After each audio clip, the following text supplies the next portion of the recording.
आज Doubtnut app download करें। Doubtnut पर अपने सभी गणित, रसायन विज्ञान, भौतिक विज्ञान और जीव विज्ञान के डाउट्स का करो सफाया। बस प्रश्न की फोटो खींचो, एक ही प्रश्न को क्रॉप करो और तुरंत वीडियो सोल्यूशन पाओ। अभी डाउनलोड करें। गति के लिए वेग समय ग्राफ खींचिए तथा इसकी सहायता से सूत्र s बराबर आपका u t धन 1/2 a t स्क्वायर की स्थापना कीजिए। ठीक है, तो चलिए इस प्रश्न में आते हैं आगे। तो मान लीजिए हमारे पास क्या है, एक पिंड है। ठीक है, ये हमारा पिंड है, कोई सतह पे इस प्रकार रखी हुई है। देखिए ये हमारा एक सतह है। ठीक है, इस सतह पे इस प्रकार रखी हुई है। अब इसका प्रारंभिक वेग हम मान लेते हैं कि u है। ठीक है, प्रारंभिक वेग u से ये क्या कर रहा है, गति कर रहा है। ठीक है, अब कुछ समय पश्चात, ठीक है, टी समय पश्चात, देखिए यहाँ पे टी समय पश्चात जो है ये विस्थापित हो जाता है आपका एस। एस इसका विस्थापन होता है यहाँ से यहाँ तक। ठीक है, एस विस्थापन होता है, तो ये जो पिंड होगा हमारा कुछ यहाँ पे पहुंच जाएगा इस तरीके से। देखिए यहाँ पे, और इसका यहाँ पे वेग जो है v होता है। ठीक है, क्या हो रहा है, ये आपका एक समान त्वरण से जो है ये गति कर रहा है। ठीक है, त्वरण हमारा क्या है, निश्चित है। अब देखिए इसके लिए हम यदि ग्राफ बनाएं, ठीक है, तो कैसा बनेगा देखते हैं यहाँ पे। तो देखिए अगर हम बात करें त्वरण की, त्वरण एक समान है तो त्वरण को हम क्या कहते हैं, या तो आपका वेग में परिवर्तन की दर हमारी कहलाती है त्वरण। ठीक है, तो देखिए यहाँ पे वेग में कितना परिवर्तन हो रहा है वो देख लेते हैं।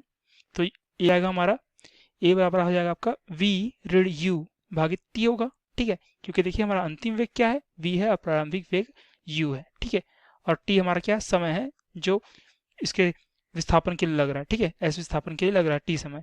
तो यहाँ से देखिए हम लिख सकते हैं इसको, आपका ए टी बराबर v ऋण u होगा। ठीक है, इसको और लिख सकते हैं हम यहाँ से v बराबर आपका u धन ए टी हो जाएगा। तो देखिए हमारा एक समीकरण आ चुका है यहाँ से। अब देखिए इस समीकरण को देखिए, तो u और a हमारा क्या है, यहाँ पे निश्चित है।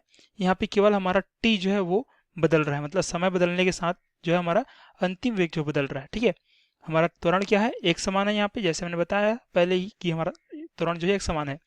और किसी पिंड के लिए जो प्रारंभिक वेग जो है वो हमेशा जो है निश्चित रहने वाला है।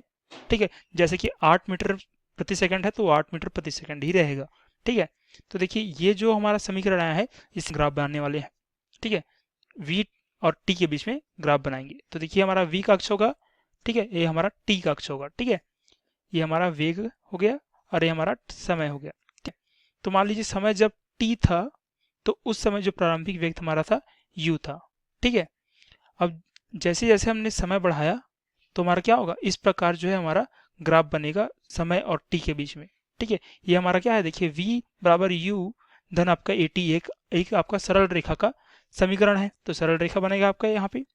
अब मान लीजिए हमने यहाँ पे अंतिम वेग जो है v हो गया।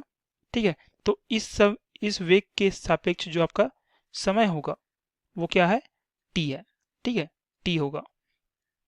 तो देखिए इसके लिए हमें निकालना है, ये तो हमारा हो गया ग्राफ। ठीक है, ये तो हमारा हो गया ग्राफ जो हमें पहला पार्ट में बोला गया था, इसके पहले भाग में बोला गया था हमें वेग और समय के बीच में ग्राफ खींचने के लिए, वो तो हो गया।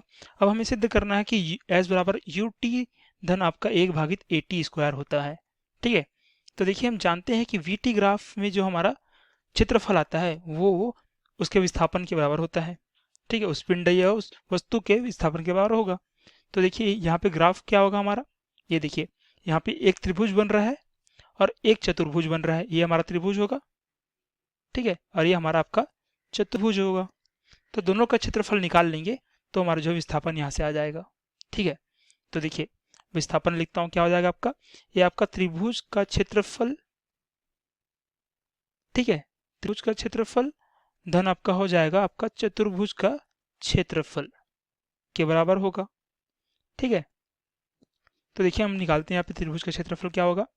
तो s बराबर आप लिख सकते हैं यहाँ पे 1/2।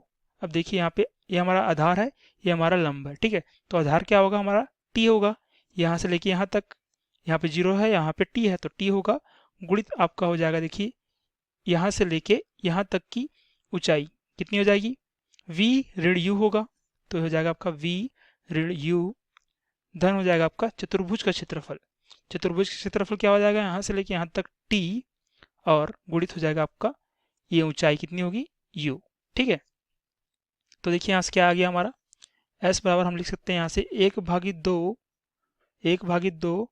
t u, sorry v u होगा। ठीक है, v ऋण u होगा धन u t। ठीक है। अब देखिए यहाँ से हमने जो निकाला था यहाँ पे त्वरण ये वाला, तो यहाँ से हम क्या लिख सकते हैं, आपका जो v ऋण u है उसको हम लिख सकते हैं 80 के बराबर होगा। ठीक है, तो इस मान को हम यहाँ पे रखते हैं समीकरण में। ठीक है, तो क्या आ जाएगा आपका s बराबर आपका आ जाएगा ut धन हो जाएगा 1/2 t गुणित 80 हो जाएगा। ठीक है, तो देखिए यहाँ से हमारा विस्थापन s हमारा आ जा रहा है ut धन धन होगा आपका 1/2 AT²। ठीक है, जो कि हमें प्रश्न में बोला गया था कि ये हमें सूत्र स्थापित करना है। ठीक है, तो हम जो यहाँ पे स्थापित कर चुके हैं, ये हमारा इस प्रश्न का उत्तर हो जाएगा।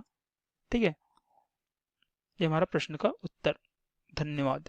कक्षा 6वीं से 12वीं से लेकर नीट, IIT, JEE वो एडवांस के लेवल तक 1 करोड़ से ज्यादा छात्रों का भरोसा। आज ही डाउनलोड करें डाउटनेट ऐप या व्हाट्सएप करें अपने सारे डाउट्स 8400 400 400 पर।